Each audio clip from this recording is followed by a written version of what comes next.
The rain pounded against my apartment windows like tiny bullets, matching the frantic rhythm of my heart. My fingers trembled as I scrolled through my bank account on my cracked phone screen. $237.42. Not enough, never enough. In the corner of my cramped studio, Lily slept peacefully in her second-hand crib, her tiny chest rising and falling, oblivious to our precarious existence. I pressed my palms against my tired eyes, the exhaustion of working double shifts at the downtown bistro settling deep in my bones. 6 months of running. 6 months of looking over my shoulder. 6 months of praying that Matteo Visconti would never find us. The memory of our first meeting still burned in my mind like a hot iron. I was catering a private event at the Rialto, an exclusive restaurant nestled in the heart of the city, reserved that night for what I'd been told was a private business gathering. What they'd failed to mention was that the business was decidedly illegal, and the man at the center of it all would change my life forever. I'd been carrying a tray of champagne flutes when I first saw him. Matteo Visconti. Unlike the older, heavy-set men I'd expected to see running the city's underworld, he was young, perhaps early 30s, with sharp features that looked carved from marble. His tailored black suit probably cost more than my yearly rent, and his presence commanded the attention of every person in the room. Even from across the crowded space, I felt the weight of his gaze like a physical touch. "More champagne, table 7, my manager had hissed, snapping me from my trance. "And for God's sake, Ellie, don't stare at the guests." I moved through the room, distributing drinks with practiced efficiency, all while feeling his dark eyes tracking my movements. When I reached his table, my hands betrayed me. The tray tilted, sending a cascade of golden liquid directly onto his immaculate suit jacket. I'm so sorry," I stammered, mortification washing over me in hot waves. "Please, let me—" His hand caught my wrist as I frantically tried to dab at the stain with my serving napkin. His touch was gentle but firm, a contradiction that matched the expression in his eyes, something between amusement and curiosity. "It's just fabric," he said, his voice a low, rich timbre that sent an involuntary shiver down my spine. "What's your name?" "Ellie Hayes." He released my wrist but not my gaze. "Ellie Hayes," he repeated, as if testing how my name felt on his tongue.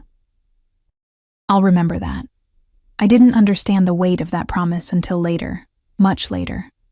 What followed was a whirlwind I could never have anticipated.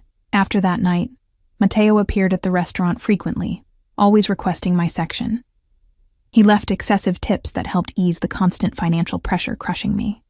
He asked questions about my life, my dreams, my struggles, and I answered, naively flattered by the attention of a man who seemed genuinely interested in the mundane details of my existence. I didn't know who he really was then. Or perhaps I did, on some level, but chose to ignore the signs. The way other staff members fell silent when he entered, the deference shown by the restaurant owner, the ever-present shadow of his driver, Shosh bodyguard, waiting by the sleek black Bentley outside. His first gift arrived after I'd mentioned my ancient laptop was dying, a brand-new MacBook delivered to my apartment address I never remembered giving him. When I tried to return it, insisting it was too expensive, he simply said, "I have the means to make your life easier, Ellie. Why wouldn't I use them?" Each barrier I put up, he dismantled with patience and persistence. Each time I pulled away, he drew me back with kindness and understanding, or what I mistook for kindness and understanding. By the time I learned who Matteo Visconti truly was, the heir to the Visconti crime empire, a man whose business dealings left bodies in their wake, I was already falling for him, and by the time I realized how dangerous that fall would be, it was too late. I was ensnared in a gilded cage of my own making. Our affair lasted 3 intoxicating months, 3 months of expensive dinners in private rooms of exclusive restaurants, 3 months of being whisked away to his penthouse apartment with its panoramic views of the city skyline, 3 months of feeling like Cinderella, all while ignoring the clock that was inevitably ticking toward midnight. Reality came crashing down the night. I overheard a conversation I was never meant to hear. I'd arrived early at his penthouse. He'd given me a key, another invisible chain binding me to him. Voices drifted from his home office, the door slightly ajar. "The Moretti problem needs to be handled," a man's voice said. "They're moving product through our territory." "I don't want a war," Matteo replied, his voice colder than I'd ever heard it. "But I want a message sent. Take out the younger brother. Make it public." "Consider it done, boss." My blood turned to ice as I backed away from the door. This wasn't a business discussion about real estate or investments as he'd led me to believe. This was an order for murder, delivered with the same casual tone someone might use to order dinner. That night, I smiled through dinner, laughed at his jokes, and let him make love to me on sheets that probably cost more than my monthly salary. All while my mind raced with plans of escape. The next morning, I withdrew every cent from my meager savings account and disappeared. I left my apartment, my job, and the life I'd built in the city. I changed my phone number and email address. I paid cash for a bus ticket to a small town 3 states away. And I prayed that Matteo's interest in me had been fleeting enough that he wouldn't bother to look too hard. But there was one complication I hadn't anticipated, one that became evident 6 weeks later when the pregnancy test showed positive. Lily was born on a snowy January morning in a hospital where no one knew me. I gave them a false name and paid in cash. Her eyes were Matteo's, dark and intense even as a newborn. Looking into them every day was both my greatest joy and my constant reminder of the danger lurking in our past. For 6 months, we survived. I found a job waiting tables at a local diner. I rented a tiny studio apartment above a laundromat. I made exactly one friend, my elderly neighbor, Mrs. Patel, who sometimes watched Lily when my shifts overlapped with daycare closure. We lived simply, invisibly, and I almost convinced myself we were safe. Until tonight. A sharp knock at my door jolted me from my thoughts. I froze, my eyes darting to the clock, 11:47 p.m. Too late for a casual visitor, too precise for a drunk neighbor at the wrong door.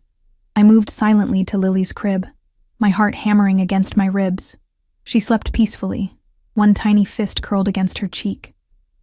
I gently stroked her dark hair, so like her father's, and swallowed the panic rising in my throat. The knock came again. 3 sharp raps, demanding, certain. "I know you're in there, Ellie." His voice, that same rich timbre that had once made my knees weak, now sent terror coursing through my veins. How had he found us? What would he do? Would he take Lily from me? Would he hurt us for running? My mind raced through options. The fire escape was rusted and unsafe. The hallway had no other exit. We were trapped. "Open the door," Matteo said, his voice deceptively calm, "or I'll have Marco open it for me." I knew it wasn't an idle threat. I'd seen the size of his bodyguard's hands. With trembling fingers, I slid the chain lock into place. A laughable defense, but all I had, and cracked the door open as far as the chain would allow. And there he stood, as devastatingly handsome as the day I'd first spilled champagne on him. His black wool coat was dusted with rain droplets that glittered under the hallway's fluorescent lights. His hair was longer than I remembered, curling slightly at the collar of his shirt. But his eyes, those eyes that had once looked at me with desire and something I'd foolishly mistaken for love, now burned with a cold fury that made me step back. 6 months, he said quietly. 6 months of searching. Did you really think I wouldn't find you? Before I could respond, a soft whimper came from behind me. Lily was awake, stirring in her crib as if sensing the tension permeating our small sanctuary. Matteo's eyes shifted past me, widening slightly as understanding dawned on his face. "Open the door, Ellie." His voice had changed, an undercurrent of something dangerous threading through it. "Now." My hand shook as I unlatched the chain, knowing I was opening the door to more than just the man in the hallway. I was opening the door to our past, to all the secrets I'd kept, to a future I couldn't predict. Matteo stepped inside, his presence immediately making my small apartment shrink around us. His eyes never left the crib in the corner.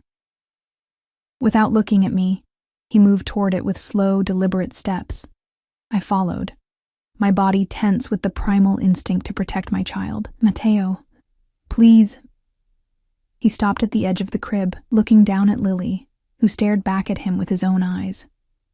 For a long moment he said nothing. Then he reached down, his large hand gentle as he stroked one finger along her cheek. How old? He asked, his voice barely above a whisper. 6 months, I admitted, the truth hanging heavy between us. He turned to me then, his expression a storm of emotions I couldn't fully decipher. Anger, certainly. Betrayal. But something else too. Something that looked almost like wonder. You hid my child from me. It wasn't a question. I was scared, I whispered. His jaw tightened. You should have been scared of running. He looked back at Lily, who had curled her tiny fingers around his index finger, unaware of the significance of this moment, of the dangerous man whose blood ran through her veins. You should have known I would find you both. He lifted Lily from the crib with surprising gentleness, cradling her against his chest as if he'd done it 1,000 times. She didn't cry or fuss, merely regarded him with curious eyes that matched his own. Pack your things, he said, his eyes meeting mine with an intensity that left no room for argument. Both of you belong to me, and I'm taking you home. The finality in his voice sent a chill through me. I knew then that our brief taste of freedom had come to an end. The life I'd built for us, fragile as it was, had just collapsed, and the man standing before me, holding our daughter with possessive tenderness, had no intention of ever letting us go again. We're not going anywhere, I said, struggling to keep my voice steady. This is our home. Even as the words left my mouth, I knew how pitiful they sounded. Our home was a 450-square-foot studio, with water stains on the ceiling and a perpetually dripping faucet. The kind of place Mateo would typically enter wearing gloves. He looked around, his expression unreadable. This is what you chose over me? Over the life I could provide? I chose safety, I whispered. For her.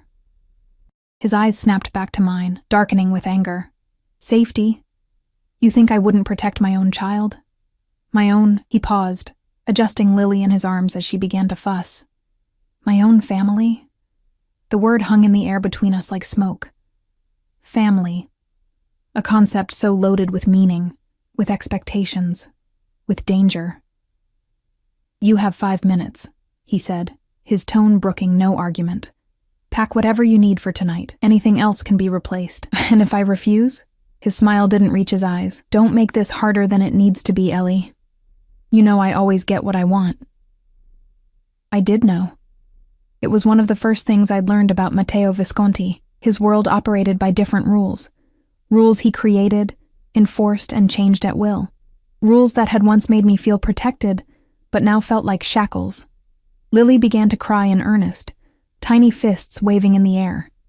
I reached for her instinctively, but Matteo turned slightly away, shifting her in his arms with surprising competence. Shh, he murmured, his deep voice softening as he spoke to her. It's all right, Piccola. Papa's here now. The sight of him holding our daughter, this man who ordered executions as casually as dinner, sent a confusing mix of emotions coursing through me. Fear, certainly. Anger at his intrusion into our carefully constructed life. But something else too, something I was ashamed to acknowledge. Relief. Relief that the running was over. Relief that I no longer had to carry the weight of our survival alone. She needs to be fed, I said, holding out my arms. Matteo studied me for a moment before carefully transferring Lily to me. Our fingers brushed in the exchange, and I felt the same electric current that had always sparked between us. 6 months apart hadn't diminished it in the slightest. As I settled into the threadbare armchair to feed Lily, Matteo turned away, giving us a moment of privacy that surprised me. He moved to the window instead, peering out through the blinds at the rain-slicked street below. Your building has no security, he said, his voice tight with disapproval. No cameras. The lock on your door could be picked by a child. Anyone could walk in here. No one has reason to, I replied. We're nobody here. He turned, his expression fierce. You are never nobody, not to me. I looked down at Lily, focusing on her perfect face to avoid meeting his gaze. How did you find us? Does it matter? It matters to me. He was silent for a long moment. Your friend Mrs. Patel has a grandson who works for an insurance company that happens to be owned by a business associate of mine. When she mentioned the young single mother with a beautiful baby who moved in upstairs, he shrugged. The world is smaller than you think, Ellie. My stomach twisted. Mrs. Patel. The sweet elderly woman who brought me homemade chai and called Lily Little Dumpling. I'd thought we were safe with her, that she was just a lonely widow who enjoyed the company. I'd never imagined she would be the thread that unraveled our new life. She had no idea who I was looking for, or why, Mateo added, reading the betrayal on my face. Don't blame her. Lily had drifted back to sleep at my breast.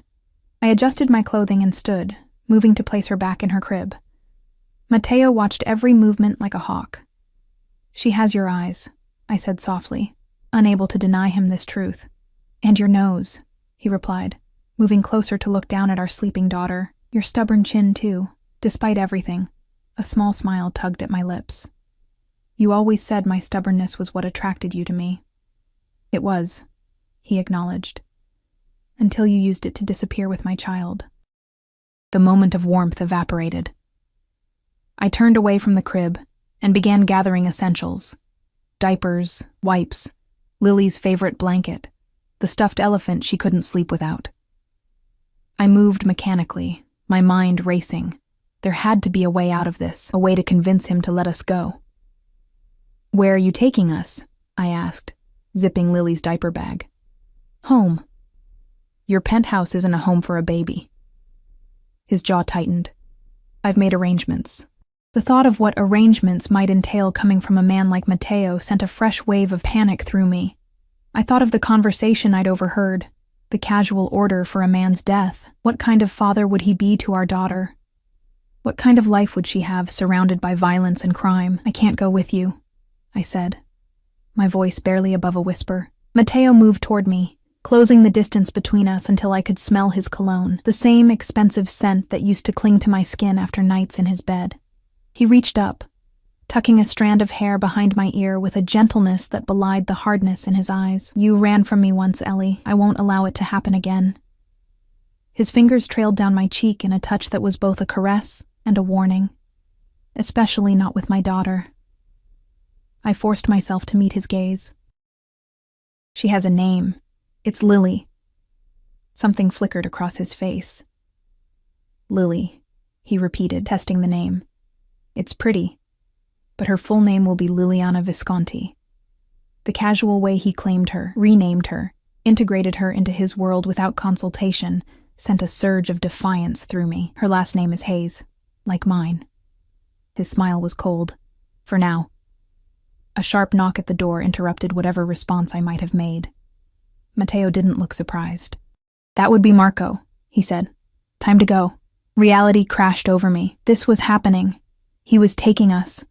The life I'd built, meager as it was ending tonight. Wait, I pleaded. At least let me leave a note for my boss. And Mrs. Patel will worry if we just disappear. Already taken care of. As far as anyone in this town is concerned, you received a job offer in another state and left to pursue it. His expression softened fractionally at my shocked look. I'm not a monster, Ellie. I don't want to destroy your reputation here. You might need these connections again someday. The implication that I might one day return to this life hung unspoken between us. A permission he might grant if I behaved, if I submitted to his will, a leash he could yank if I strayed too far. The door opened without a knock, and Marco stepped inside. He was as I remembered, tall, broad, with a face that seemed permanently set in a scowl. His eyes swept the apartment, assessing threats out of habit, before landing on me. Ms. Hayes. He nodded, his voice gruff but not unkind. Good to see you again. Wish I could say the same, I muttered. Mateo's lips quirked into something almost like a smile before he schooled his features. Take the bags, Marco, and have someone come tomorrow for anything else of value. Already arranged, boss. Car's waiting downstairs. Mateo moved to the crib and lifted Lily with careful hands. She stirred but didn't wake, settling against his chest with a trust that made my heart ache. I reached for the baby carrier hanging by the door. She'll be fine, Mateo said, correctly interpreting my concern. I've got her. You don't know how to properly support her head, how to... I've been practicing, he cut me off. With a doll, for weeks now, since I confirmed she existed. His eyes met mine, burning with an intensity that made me step back. Did you really think I wouldn't prepare to be a father once I knew? The image of Matteo Visconti, feared crime boss, ruthless businessman, practicing how to hold a baby with a doll, was so incongruous that I almost laughed. Instead, I bit my lip and followed him toward the door. The hallway was empty, the building silent save for the distant sound of a television from one of the other apartments. Marco led the way, Matteo followed with Lily, and I came last, feeling more like a prisoner than a mother. The night air was cool against my skin as we stepped outside. Rain had given way to mist, wreathing the streetlights in halos of gold. A sleek black Bentley idled at the curb, its engine a quiet purr in the stillness. Another man in a dark suit opened the rear door as we approached. Matteo carefully maneuvered inside with Lily, then turned, extending his hand to help me in. I ignored it, climbing in under my own power, a small, meaningless act of defiance. The car's interior was exactly as I remembered. Buttery, soft leather seats, the scent of luxury, the hushed quiet that seemed to insulate us from the outside world. Marco and the other man took their places in the front, and then we were moving, gliding away from the life I'd created toward an uncertain future under Matteo's control. I watched my apartment building disappear from view, a hollowness expanding in my chest. Where exactly are we going? My estate outside the city, Matteo replied, his attention on Lily, who remained peacefully asleep in his arms. It's more suitable for a child than the penthouse. More secure, too. I'd heard him mention this estate before, but had never seen it. It was his private retreat, a place even his business associates rarely visited. The thought of being taken there, isolated from the world, sent a fresh wave of anxiety through me. For how long? His eyes met mine in the dim light of the car's interior. For as long as it takes, as long as what takes, for you to accept that your place is with me, for you to understand that we are a family now. His voice softened as he looked down at our daughter. For you to trust me again. I turned away, staring out at the unfamiliar landscape rushing past. Fields had replaced buildings, dark shapes against a darker sky. We were already leaving the small town behind, heading somewhere rural, somewhere isolated, somewhere I couldn't easily escape from. I never trusted you, I lied. Yes, you did, he countered quietly. Before you overheard a conversation you didn't fully understand, before you ran instead of giving me a chance to explain. I whirled back to face him. Explain what? That you ordered someone killed, that you're not the successful businessman you pretended to be, but a criminal who hurts people? His expression remained impassive. My business has many facets, Ellie. Some less pleasant than others, but everything I do for a reason. And that makes it okay? It makes it necessary. He shifted Lily to his other arm, his movements careful despite the tension between us. The world isn't the simple place you want it to be. There aren't always clean choices. Murder is a pretty clear line, I hissed, keeping my voice low to avoid waking Lily. Is it? He raised an eyebrow. Would you kill to protect her? He nodded toward our daughter. Because I would. Without hesitation. I would burn cities to the ground to keep her safe. To keep you safe. The worst part was, I believed him. And something deep inside me, something primal and fierce, understood exactly what he meant. Because I would do the same for Lily. I already had, in a way, sacrificing my old life, my career aspirations, my few friendships to give her safety. Was I really so different from him? Or was it just a matter of means and opportunity? The thought disturbed me deeply. We fell into silence as the car continued through the night. Lily slept peacefully, oblivious to the tension surrounding her. Matteo kept his eyes on her face, studying her features as if memorizing them. I watched them both, this man and the child who bound us together irrevocably. After what seemed like hours, the car turned onto a private road, winding through dense trees that blocked out even the faint moonlight. Security gates appeared out of the darkness, opening silently to admit us. Beyond them, lights glimmered, revealing glimpses of a sprawling mansion set back from the road. "Welcome home," Matteo said softly, as the car rolled to a stop in front of an imposing entrance. Home. The word echoed hollowly in my chest. This wasn't home.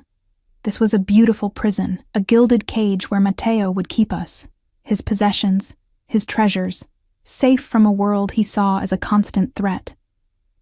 As Marco opened the door and the cool night air rushed in, I made a silent vow to myself and to Lily. Whatever game Matteo was playing, whatever future he had planned for us, I wouldn't surrender easily. I might be trapped for now, but I would find a way to protect my daughter from the darkness of her father's world, even if it meant protecting her from him. Matteo stepped out of the car, Lily still cradled against his chest, and turned to offer his hand to me once more. This time I took it, feeling his warm fingers close around mine with possessive certainty. "Both of you belong to me now," he said, his voice low and intense, "and I protect what's mine." The entrance hall of Matteo's estate swallowed us in warm light and cold opulence. Marble floors gleamed beneath a crystal chandelier that cast fractured rainbows across cream-colored walls. The space was cavernous, designed to impress and intimidate visitors. A curved staircase swept upward, its polished banister reflecting the light like liquid gold. "The east wing has been prepared for you and Lily," Matteo said, leading the way across the hall. His voice echoed slightly in the vastness. "It has the best views of the sunrise." I followed silently, hyper-aware of Lily still nestled against his chest. She would wake soon, hungry and disoriented in these unfamiliar surroundings. Would she cry for me? Would she sense the tension vibrating between her parents? Parents. The word caught in my mind.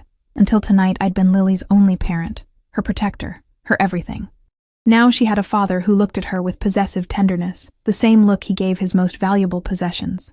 Marco disappeared with our bags, while another man I didn't recognize melted back into the shadows near the entrance. I wondered how many of Matteo's people were stationed throughout the house, invisible until needed. The thought made my skin crawl. "How many staff are here?" I asked, struggling to keep up with Matteo's long strides as we moved down a wide corridor lined with artwork that probably cost more than I'd earn in a lifetime. "Enough," he replied cryptically. "The grounds require maintenance.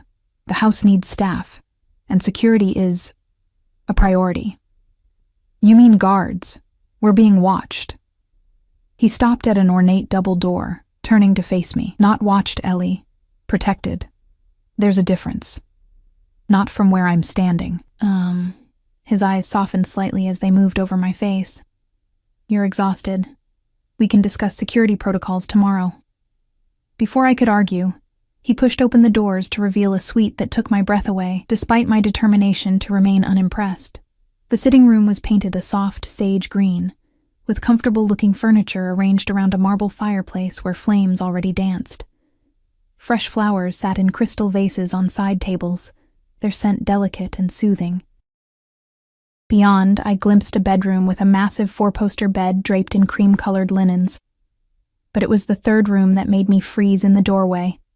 A nursery, perfect in every detail. I moved toward it as if in a trance, taking in the pale yellow walls, the white crib with its canopy of sheer fabric, the changing table stocked with supplies, the rocking chair by the window overlooking what would be gardens in the daylight. A mobile of delicate stars and moons hung over the crib, turning gently in the air current from the doorway. "When did you do this?" I whispered, running my fingers over the soft blankets folded at the foot of the crib. "I started it 3 months ago," Matteo said, coming to stand beside me. "When my investigator confirmed you'd given birth." The air rushed from my lungs. "You've known about Lily for 3 months? You've been watching us all this time?" "Not watching. Waiting." He shifted Lily in his arms as she began to stir, her little face scrunching with the prelude to waking. Preparing. Preparing for what? His eyes met mine, dark and intense. "To be a father. To bring you both home where you belong." Before I could respond, Lily's eyes fluttered open. She looked up at Matteo, confusion clouding her expression for a moment, before her face crumpled, and she began to cry. I reached for her instinctively, and this time Matteo surrendered her to my arms. "She's hungry," I said, moving to the rocking chair, "and overwhelmed. This is all too much."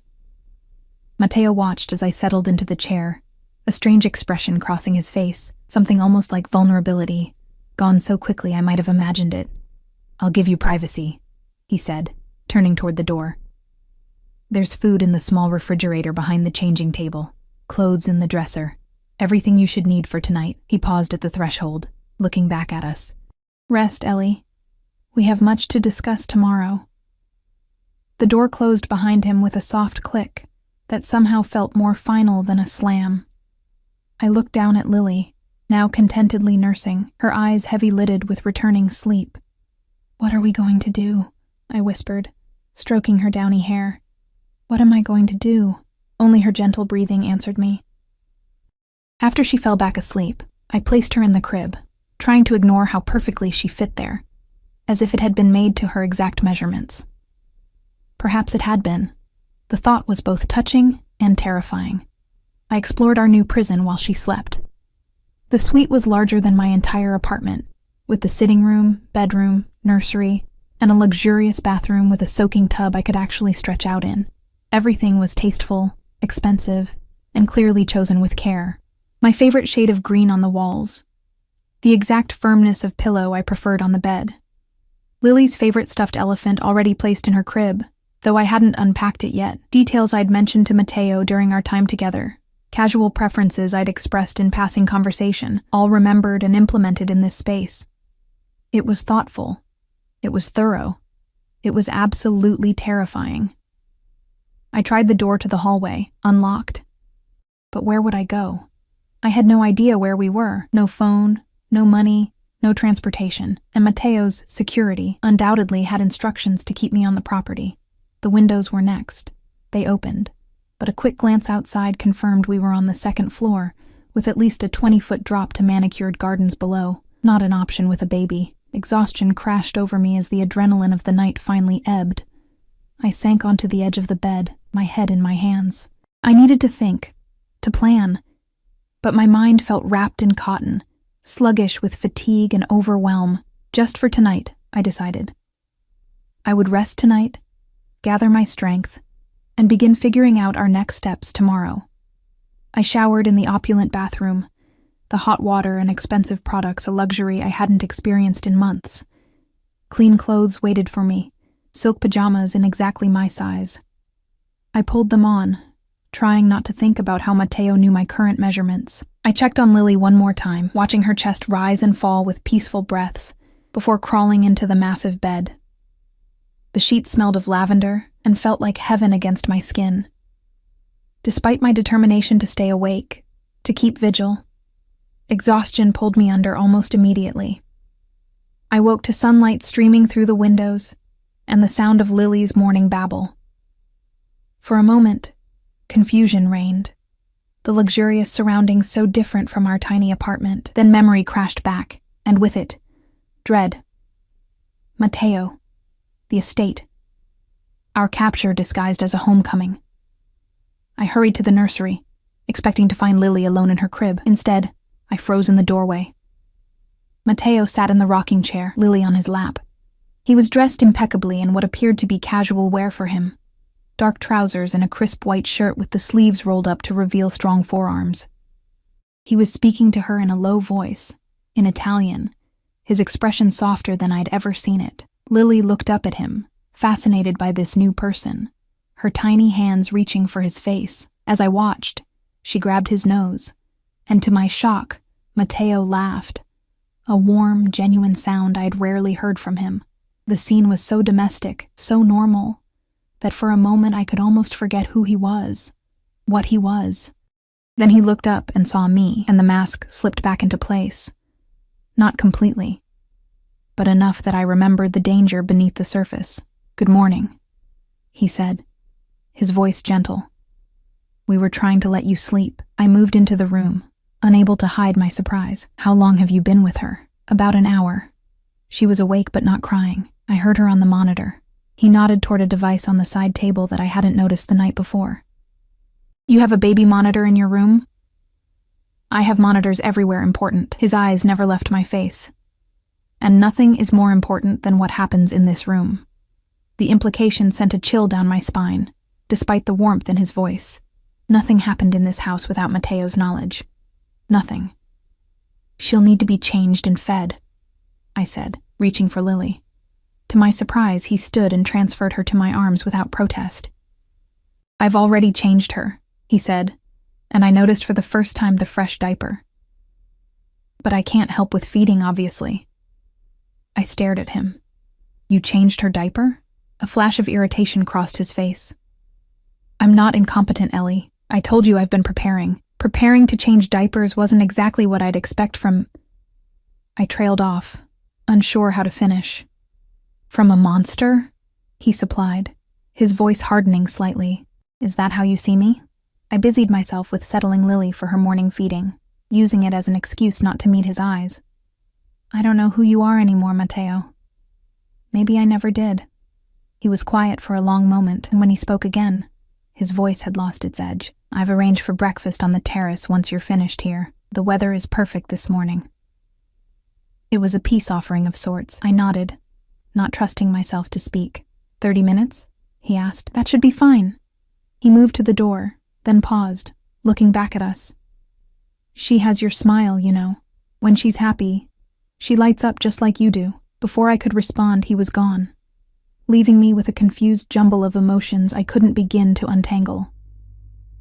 30 minutes later, dressed in clothes I found in the closet, all new, all my size, all in styles I would have chosen myself, I carried Lily out onto the terrace Matteo had mentioned. The morning air was crisp but pleasant, scented with roses from the gardens that stretched out below us. The estate was even more imposing in daylight, acres of manicured grounds surrounded by forest, with mountains visible in the distance.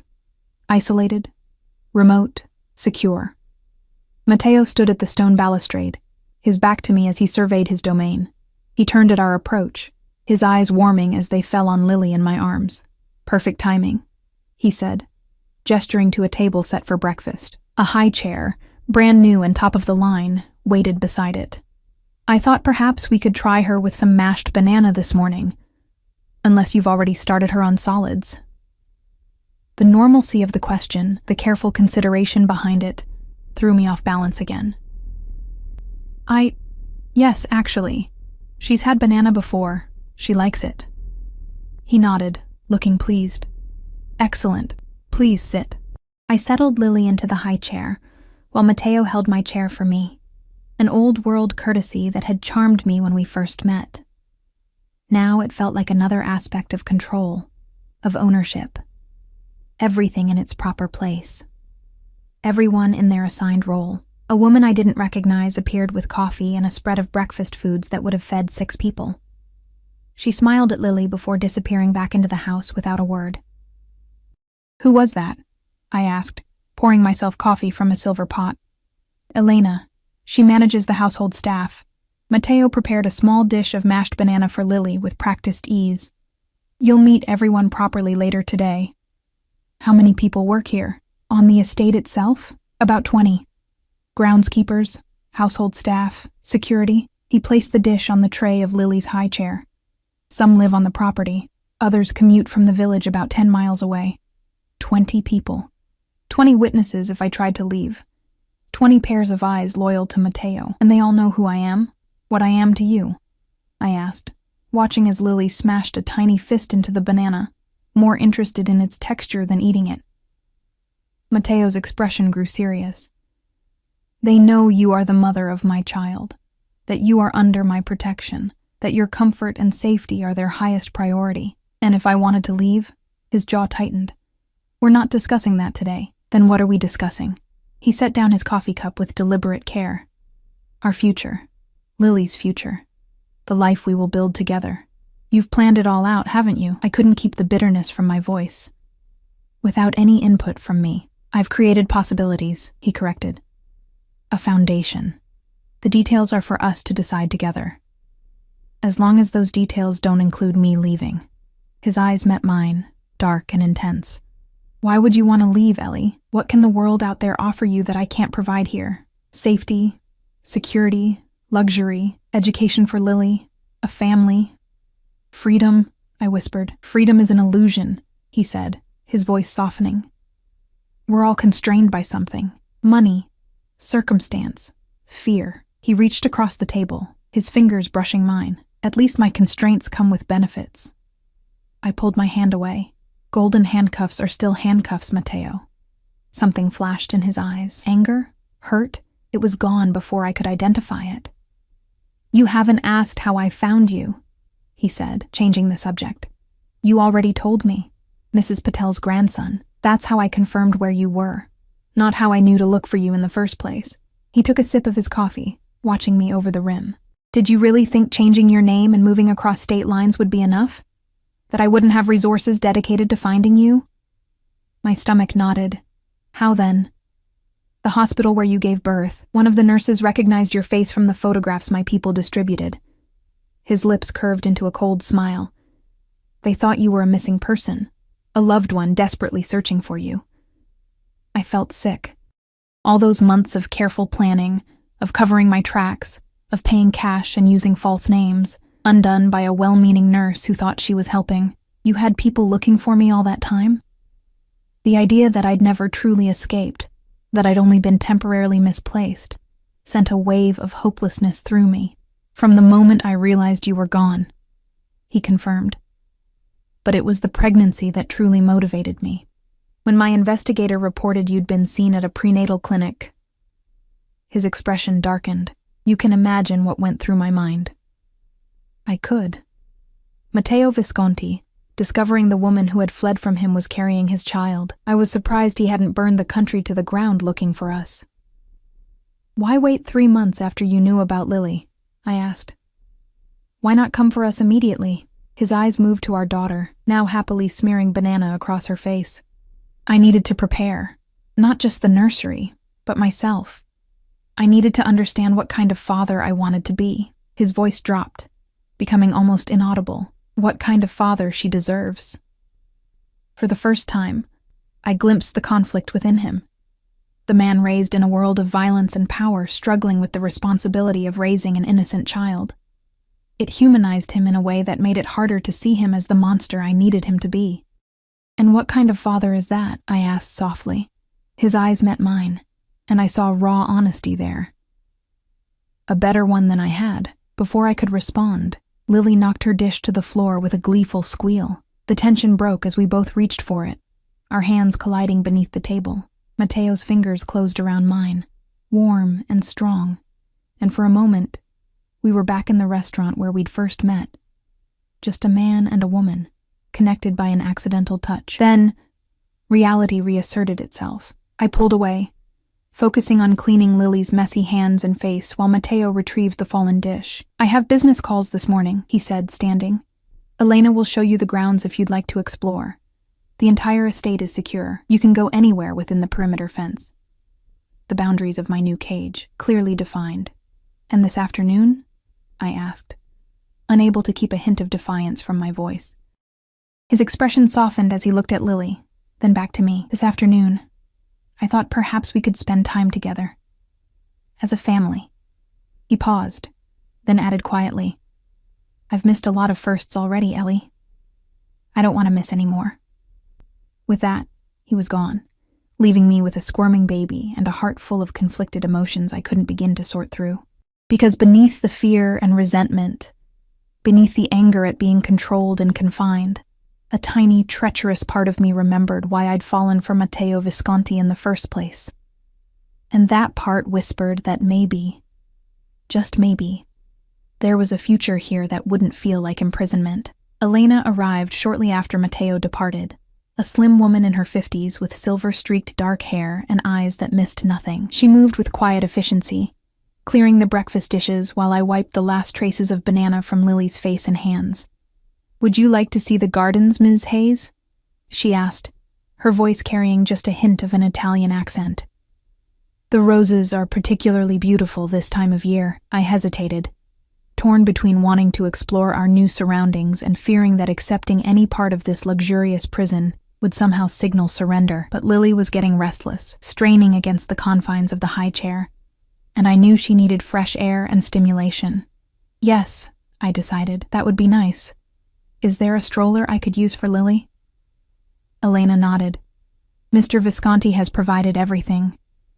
If you'll follow me? She led us through the house, pointing out rooms as we passed.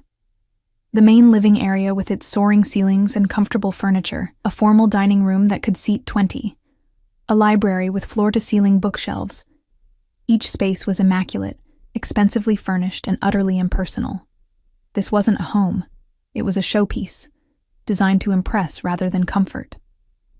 Until we reached a small sitting room tucked away in a corner of the first floor. Here, the atmosphere changed. Books were scattered on side tables. A throw blanket was carelessly tossed over one arm of a well-worn leather couch. A glass with fingerprints still visible sat on a coaster. Mr. Visconti's private study, Elena explained, noticing my surprise. He spends most of his evenings here. I tried to reconcile this lived-in space with the cold perfection of the rest of the house, and with the man I thought I knew. Before I could ponder it further, Elena led us to a mudroom where a top-of-the-line stroller waited, still with its tags attached. Outside, the October air carried the first hints of autumn, a crispness that invigorated rather than chilled. Lily babbled happily as I strapped her into the stroller, her eyes wide with interest at the new surroundings. The gardens were stunning, meticulously maintained flower beds, sculptured hedges, and gravel paths winding between fountains and statues. In the distance, I could see an orchard, its trees heavy with late-season fruit. The estate encompasses about 200 acres, Elena said as we walked. Most of it is woodland, but the gardens cover nearly 15 acres, and there's a small lake beyond the orchard. 200 acres, isolated and self-contained. A beautiful wilderness with invisible boundaries. I wondered how many of Matteo's security staff patrolled those boundaries, how many cameras monitored every movement within them. "How long have you worked for Mr. Visconti?" I asked, steering the stroller along a path lined with lavender. "Nearly 20 years, Elena replied, "since he was a young man, just beginning to take over his father's business interests." I glanced at her, curious despite myself. "You knew his father?" A shadow crossed her face. "Yes. Mr. Visconti Sr. was a different sort of employer." "Different how?" She hesitated, then said carefully, "Less controlled, more volatile." Her eyes met mine briefly. "The son is not the father, Ms. Hayes. Remember that." Before I could press further, Lily began fussing, ready for her mid-morning nap. Elena guided us back to the house and up to our suite, where I put Lily down in her perfect nursery with its soft yellow walls and gentle mobile. "Would you like lunch on the terrace again or in your sitting room?" Elena asked as I closed the nursery door. "Actually, I'm not very hungry," I said, suddenly overwhelmed by the unreality of the situation, discussing lunch arrangements like a pampered guest rather than a captive. "I think I'll just rest while Lily naps." Elena nodded, her expression unreadable. "Of course. Press the intercom button by your door if you need anything." She paused, then added, "Mr. Visconti asked that you be ready by 2 o'clock. He has something planned for this afternoon." After she left, I sank onto the edge of the bed, my mind racing. Something planned. Another piece of the life he was constructing around us. Another link in the gilded chain. I should have been plotting escape, searching for weaknesses in security, making plans to get Lily away from Matteo's influence. Instead, I found myself opening the closet, examining the clothes he'd provided. Everything in my size, in styles I would have chosen. How had he known? Had he been watching me all these months, noting my preferences? Or did he simply remember the details I'd shared during our time together? Neither option was comforting. At precisely 2 o'clock, a knock came at the door. I'd changed into a simple sundress and sandals, arranged my hair in a neat ponytail, and applied minimal makeup. Lily wore one of the new outfits from the dresser, a pale blue romper that made her eyes look even more like her father's. Matteo stood in the hallway, changed from his morning attire into casual clothes that probably cost more than a month's rent at my old apartment. His eyes swept over us, a smile tugging at his lips.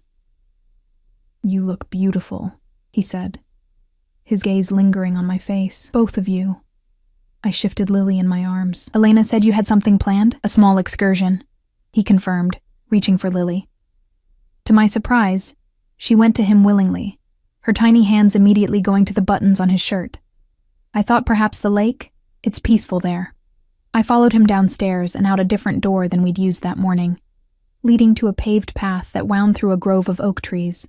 Matteo carried Lily with practiced ease, pointing out birds and squirrels to her in a gentle voice I'd never heard him use with anyone else. We walked in companionable silence for a while, the only sounds Lily's occasional babble and the crunch of our feet on the path. It felt almost normal, a family outing on a beautiful autumn day. If I squinted, I could almost pretend we were just a regular couple, that Mateo was just a devoted father, that our story was simple and uncomplicated. The illusion shattered when we reached the lake. A picnic had been set up on its shore, a blanket spread beneath a large oak tree, a wicker basket waiting. 2 security men stood at a discreet distance, their presence a reminder of exactly who we were walking with. "Your men follow you everywhere?" I asked as we settled on the blanket, Lily between us. "Not everywhere," Mateo replied, opening the basket to reveal an assortment of gourmet sandwiches, fruits, and a bottle of wine. "But outdoors, yes, it's necessary. Because of your business interests?" He paused, his eyes meeting mine. "Yes, I have enemies, Ellie. People who would use any vulnerability against me." His gaze dropped to Lily, who was happily pulling at the grass. "And now I have the greatest vulnerability of all." I felt a chill despite the warm sunshine. "That's why you brought us here. Not because you missed us, not because you want to be a father, but because we're a weakness that needs to be controlled." Anger flashed across his face, quickly contained. "Is that what you think? That I see my own child as a liability to be managed? Isn't that exactly what you just said?" He took a deep breath, visibly reining in his temper. "What I said is that there are people who would harm her to get to me, people who would harm you. Keeping you here, protected, is not about controlling you, Ellie. It's about keeping you safe. Safe from the enemies you've made through your criminal activities," I countered, keeping my voice low but intense. "Safe from the consequences of your choices." Mateo's jaw tightened. "My choices have given us this." He gestured to the estate around us. "Security, comfort, a future where Lily will want for nothing, except a father she can be proud of." The words hung between us, sharp and wounding. For a moment, raw hurt flashed across Mateo's face before his expression hardened. "And what would make you proud, Ellie?" he asked, his voice dangerously quiet. "A father who struggles to make ends meet, who can't protect his family from the harshness of the world, who watches his child go without, a father who doesn't order murders over dinner," I shot back. "You heard a fragment of a conversation you didn't understand," he said, running a hand through his hair in frustration. "Did you ever consider asking me about it? Giving me a chance to explain before you disappeared with my child? What explanation could possibly justify what I heard?" He was silent for a long moment, watching Lily as she crawled toward the edge of the blanket, pursuing a colorful leaf that had caught her attention. When he spoke again, his voice was measured, controlled. "The Moretti family had been trafficking young women through our territory.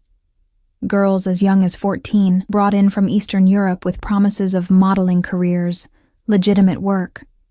Instead, they were forced into prostitution, kept compliant with drugs and violence." His eyes met mine, dark with anger that wasn't directed at me. "We discovered 3 of them dead in an abandoned warehouse, overdosed on heroin the Morettis gave them to keep them docile." I swallowed, the picnic lunch suddenly tasteless in my mouth. "I tried to handle it through proper channels," Mateo continued. "Pressure on their business interests. Negotiations with their leader.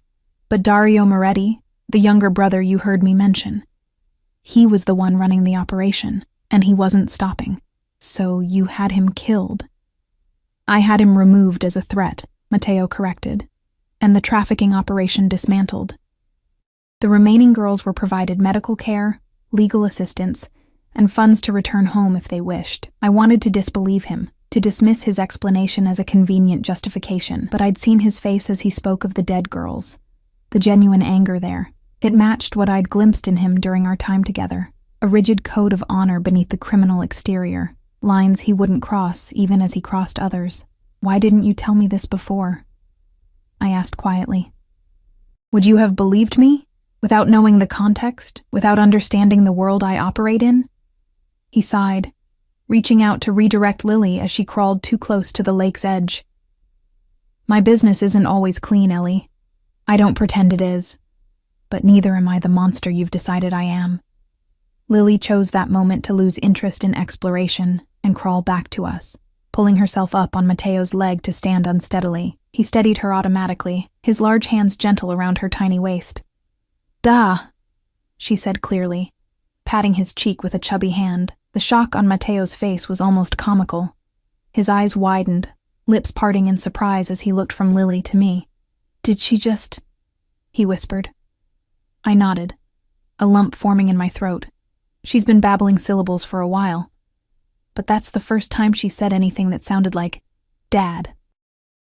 The naked emotion on Mateo's face as he looked at our daughter, wonder, pride, a fierce protectiveness, cracked something in my carefully constructed armor.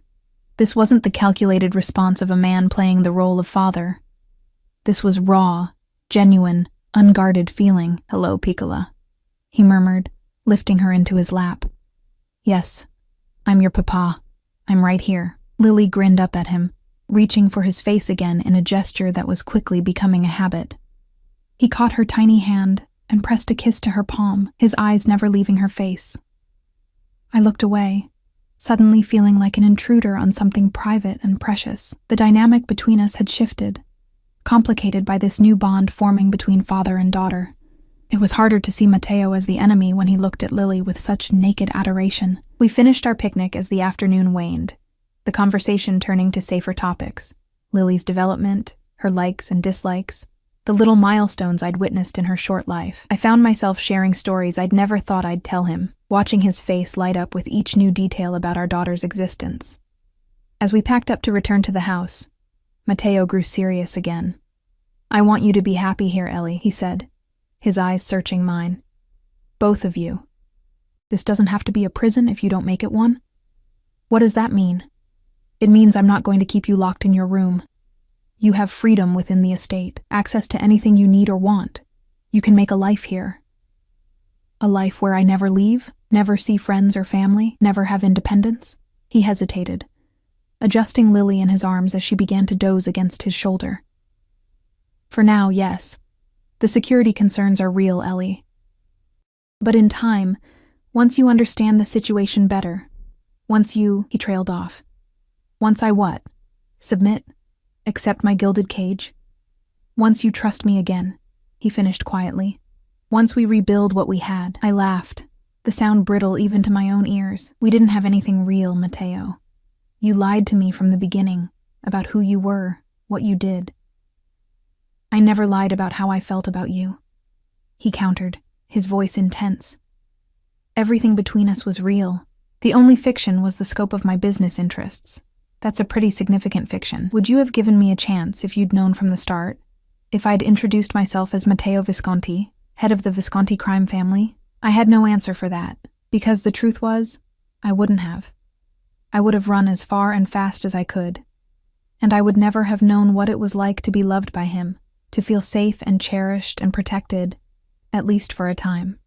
We walked back to the house in silence, Lily sleeping peacefully against Mateo's shoulder. The security men followed at a distance, their presence a constant reminder of the reality we lived in. Dinner that evening was served in a smaller dining room, more intimate than the formal space I'd glimpsed earlier. Lily sat in her high chair between us, happily making a mess of the pureed vegetables Elena had prepared for her. Mateo and I maintained a careful civility, discussing neutral topics like the estate's history and the changing seasons. It was only as we finished dessert, a delicate lemon tart that reminded me of our first real date, that Mateo broached the subject we'd been avoiding since our conversation at the lake. "I've been thinking about what you said," he began, setting down his coffee cup, "about Lily deserving a father she can be proud of." I tensed, unsure where he was going with this. "You're right," he continued, surprising me. "She does deserve that, and I want to be that for her." His eyes met mine across the table. "Which is why I've been making changes to my business interests over the past few months." "What kind of changes?" "Legitimate investments, legal enterprises, moving capital from less reputable ventures into above-board businesses." He paused.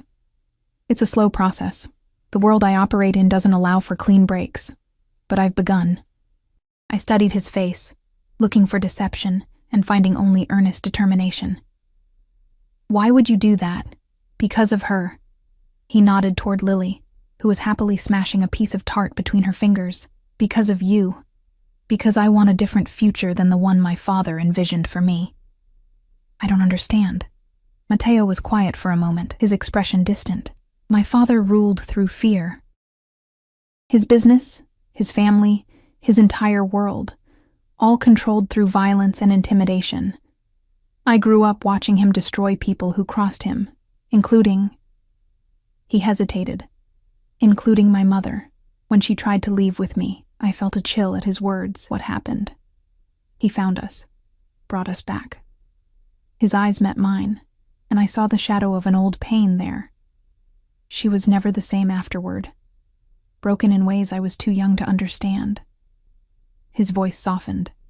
I don't want that for Lily. I don't want her to fear me, to see me as my father was. And I don't want that for you either. The raw honesty in his voice caught me off guard. For the first time, I glimpsed the wounded boy beneath the powerful man, the child who had witnessed his mother's suffering at his father's hands and carried those scars into adulthood.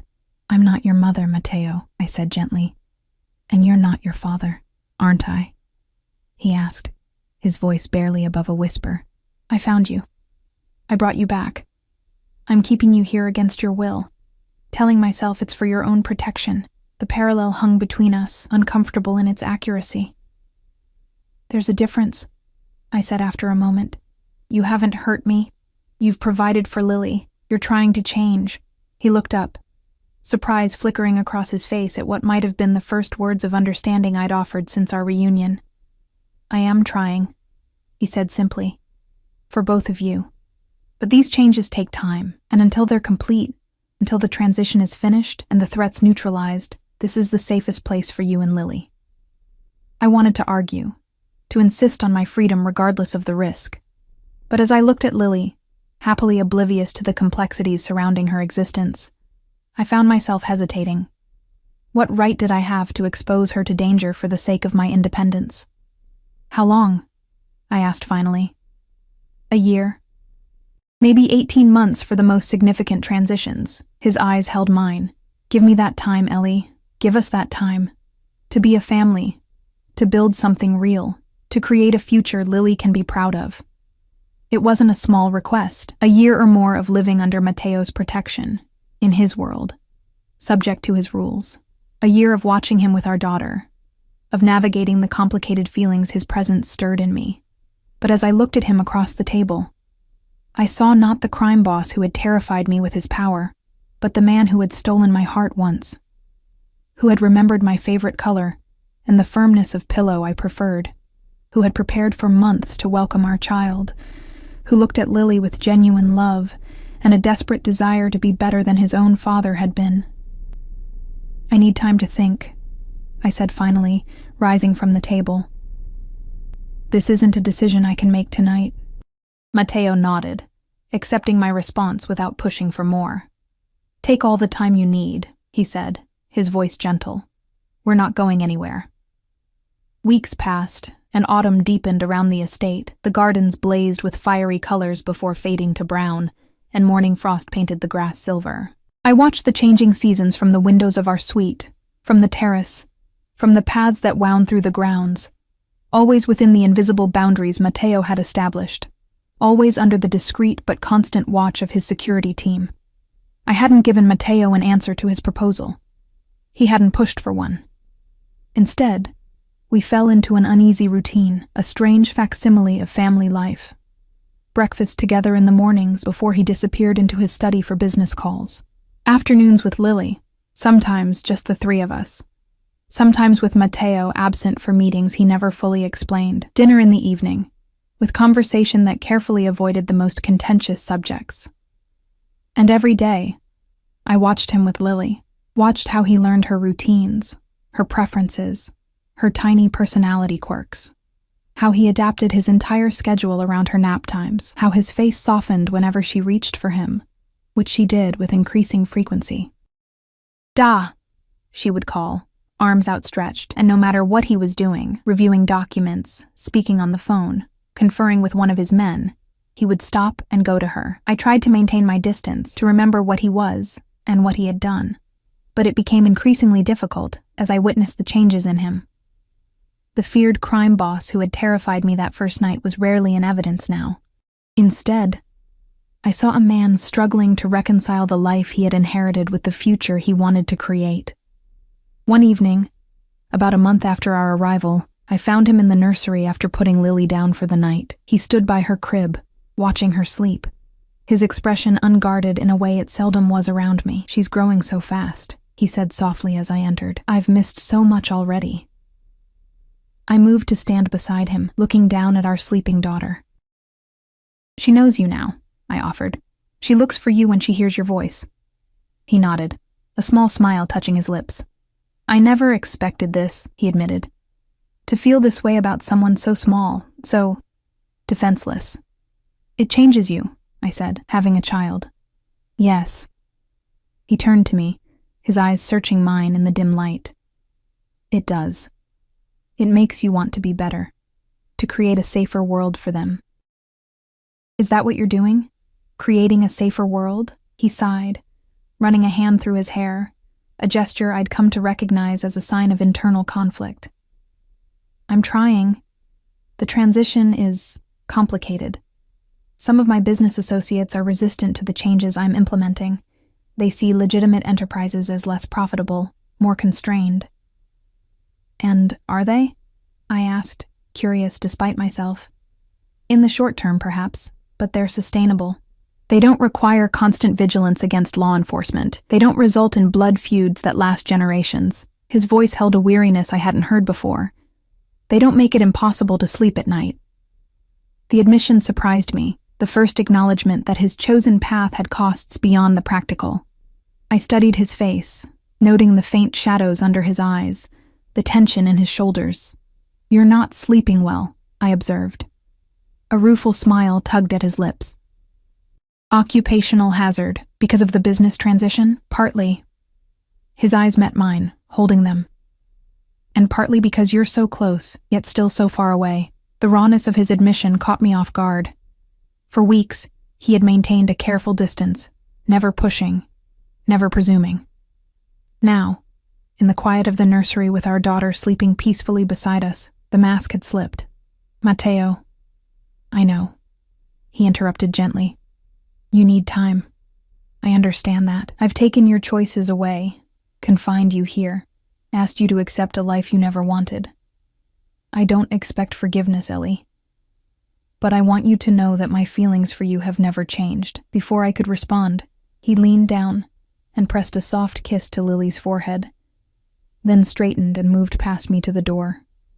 "Good night," he said quietly, and was gone, leaving me with a tumult of emotions I couldn't begin to sort through. That night marked a shift in our dynamic. Matteo began including me in discussions about the business transitions he was implementing, explaining the complexities of extracting himself from certain enterprises while maintaining the protection his position afforded. I found myself offering suggestions, drawing on my business courses from college, a part of my life I'd nearly forgotten in the chaos of the past year. "You're good at this," he observed one evening as we sat in his study, reviewing plans for a new legitimate investment in a tech startup. "You see angles I miss. I was 3 credits shy of a business degree when I met you," I admitted. "Before I got distracted by a mysterious man who left extravagant tips and asked too many questions." His smile was warm, reaching his eyes in a way that made my heart beat faster despite my best intentions. "I remember. You were taking night classes while working at the restaurant. You remember that?" I asked, surprised by the detail. "I remember everything about you, Ellie," he said simply. "Every conversation, every dream you shared, every plan for the future." I looked down at the document spread before us, uncomfortable with the intensity of his gaze and the emotions it stirred. "Those dreams seem very far away now." "They don't have to be." He hesitated, then reached across the desk to cover my hand with his. "Tell me what you want, Ellie. What would make you happy here?" The question caught me off guard. For weeks, I'd been thinking of our situation as temporary, a holding pattern until I could figure out an escape, or until Matteo's promised transition was complete. The idea of building a life here, of finding happiness within these gilded constraints, hadn't occurred to me. I don't know, I said honestly. I haven't thought about what I want in a long time. It's always been about survival, about Lily. Think about it now, he urged. Anything within my power to give you is yours. Just name it. I considered his offer, turning it over in my mind. What did I want? Safety for Lily? Yes. But we had that now, in abundance. Financial security, also provided to an extent I could never have achieved on my own, but beyond those basic needs, purpose. I said finally, I need something that's mine, some way to contribute, to use my mind, to feel like more than just an accessory to your life. Matteo nodded slowly, his expression thoughtful. The business degree you never finished, he mused. Would you want to complete it? We could arrange remote classes, tutors if needed. The suggestion sparked something in me. A flicker of the ambition I'd set aside when Lily was born, when survival became my only goal. Maybe. Or maybe something different. I don't know yet. Take time to consider it, he said, giving my hand a gentle squeeze before releasing it. Whatever you decide, I'll make it happen. That night, lying in bed, I allowed myself to truly contemplate the future for the first time since discovering Matteo's true identity. A future where we remained here, where Lily grew up with both parents, where Matteo continued his transition to legitimate business, a future where I might find my own path, separate from, but parallel to his. It wasn't the life I'd envisioned for myself. But as I drifted toward sleep, I had to acknowledge that it might not be as intolerable as I'd first believed. Winter arrived with a sudden snowstorm that blanketed the estate in white. Lily, now nearly 9 months old, pressed her tiny hands against the window glass in wonder, babbling excitedly at the swirling flakes. Her first snow, Matteo said, coming to stand beside us as we watched from the sitting room window. We should take her out in it, let her experience it properly. 20 minutes later, bundled in winter gear I hadn't known was stored in our closets, we ventured onto the terrace. Lily's eyes widened as Matteo carried her down the steps into the garden, where snow continued to fall in fat, lazy flakes. He knelt, still holding her securely, and scooped up a handful of snow, letting it fall through his fingers for her to watch. Her delighted laugh, a sound that never failed to warm my heart, echoed in the crisp air. I stood a few feet away, watching this moment between father and daughter, struck by how natural they looked together, how right. Matteo glanced up, catching me watching them, and smiled. A genuine, unguarded smile that transformed his face. In that moment, he wasn't a crime boss or a captor, or even the complicated man I'd been living with for months. He was simply a father sharing his daughter's joy, and something inside me softened in response. Come here, he called, holding out his free hand to me.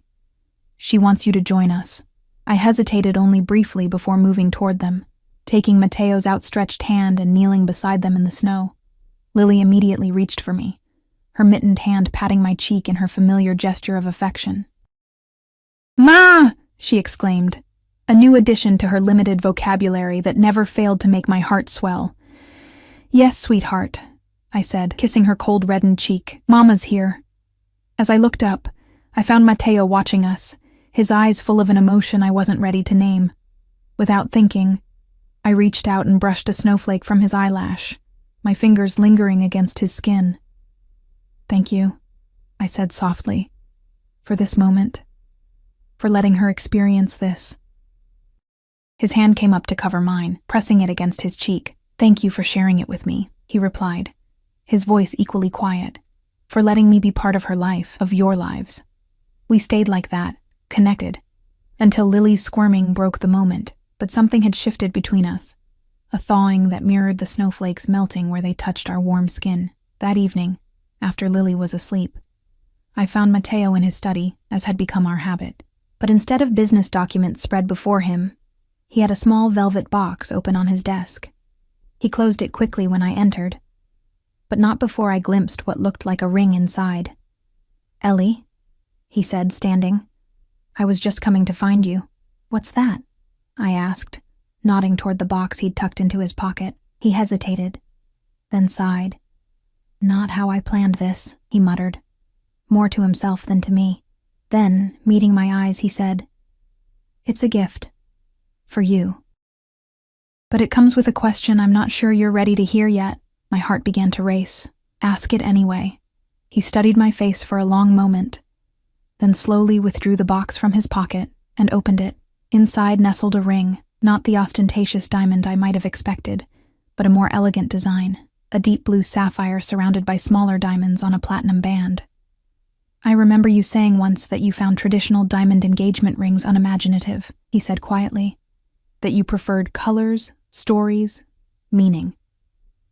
I stared at the ring, then at him, speechless that he had remembered such a casual comment from our early dating days. "This isn't how I imagined doing this," Matteo continued, his usual confidence giving way to a vulnerability I rarely saw in him. "I had plans. Dinner in the city when it was safe. Perhaps the restaurant where we first met. But watching you today with Lily, seeing you smile at me without fear for the first time in so long," he took a deep breath. "I don't want to wait anymore." He moved around the desk to stand before me, still holding the open box.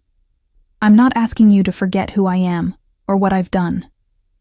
I'm asking you to see who I'm trying to become, for Lily, for you, for myself." His eyes held mine, earnest and intense. "I'm asking you to be my wife, Ellie. To build a future with me, one that neither of us could have imagined a year ago, but one that I believe could bring us both happiness." I stared at him, my mind racing. 6 months ago, I'd been running from this man, terrified of his power and what he represented. Now I was contemplating binding my life to his permanently, making official the ties that already bound us through Lily.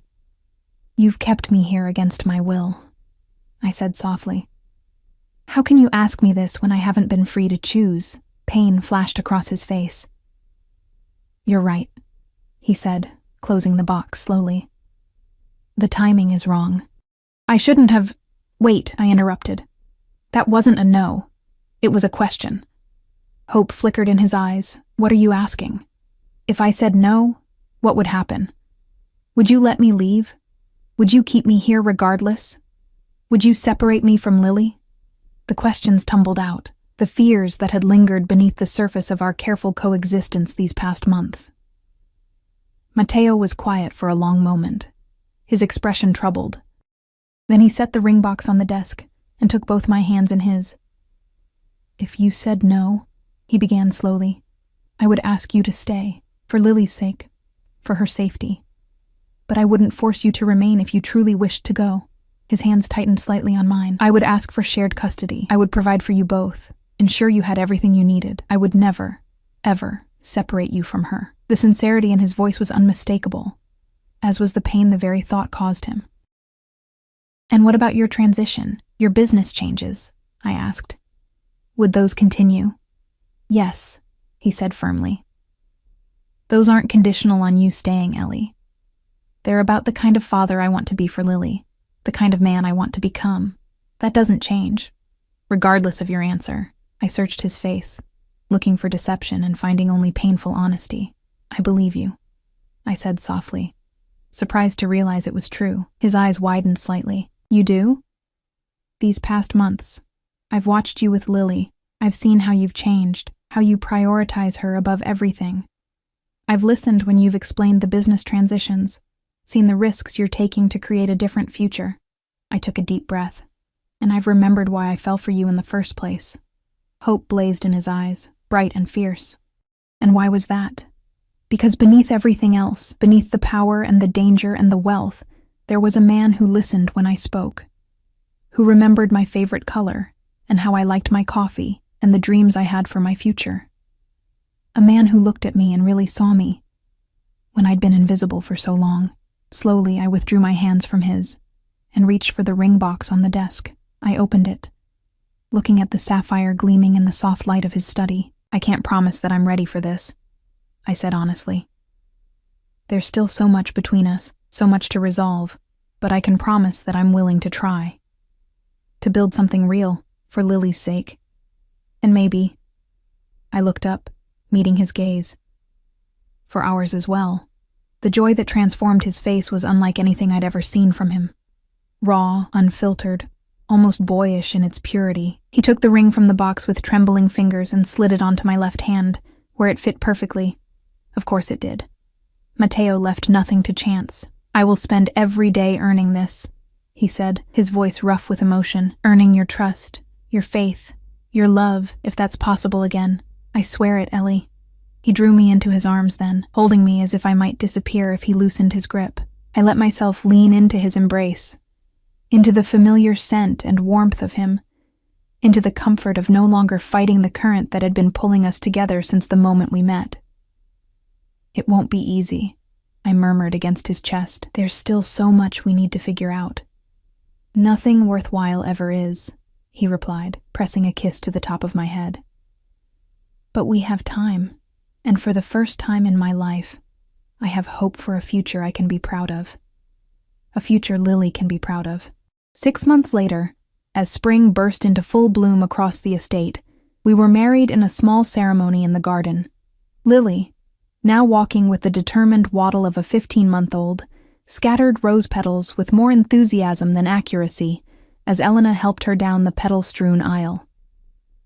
Matteo waited for me beneath an arbor laden with climbing roses, his eyes never leaving mine as I walked toward him in a simple white dress that made me feel more beautiful than any couture gown could have. When he took my hands in his, I felt not the grip of a captor, but the touch of a partner, someone who had proven day after day his commitment to the promises he'd made. The business transition was well underway, with legitimate enterprises now accounting for over 60% of the Visconti holdings. We'd established a foundation using funds from the less reputable businesses, directing the money toward organizations that helped victims of trafficking and domestic violence, a redemption of sorts for the darker aspects of Matteo's past. I had returned to school, completing my business degree through online courses, and now helping manage the legitimate side of the Visconti enterprises. It gave me purpose, independence within our shared life, a way to use my mind and skills that fulfilled me in ways I hadn't expected. Security remained tight around the estate, around our family. Some threats from Matteo's past persisted. Some old associates resisted the changes he was implementing. But within our home, within the boundaries he had once used to confine me, I had found a freedom I hadn't known existed. The freedom to love without reservation, to build a family on my own terms, to create a future that honored both our pasts while transcending them. As we spoke, our vows beneath the flowering arbor, Lily toddled over and wrapped her arms around both our legs, looking up at us with Matteo's eyes and my smile. "Family," she declared proudly, one of her newest words. Matteo laughed, the sound unburdened in a way it hadn't been when I first met him. He lifted Lily into his arms, then wrapped his free arm around my waist, drawing me close. "Yes, Piccola," he said softly. "Family. All of us. Together." Later that evening, as twilight painted the sky in shades of lavender and gold, we stood on the terrace watching Lily chase fireflies across the lawn under Elena's watchful eye. "Any regrets?" Matteo asked quietly, his arm warm around my shoulders. I considered the question, thinking of the winding path that had brought us here. The fear and anger, the running and capture, the slow rebuilding of trust and the eventual blooming of something stronger than what we'd had before. "No," I said honestly, leaning into his embrace. "This isn't the life I imagined for myself.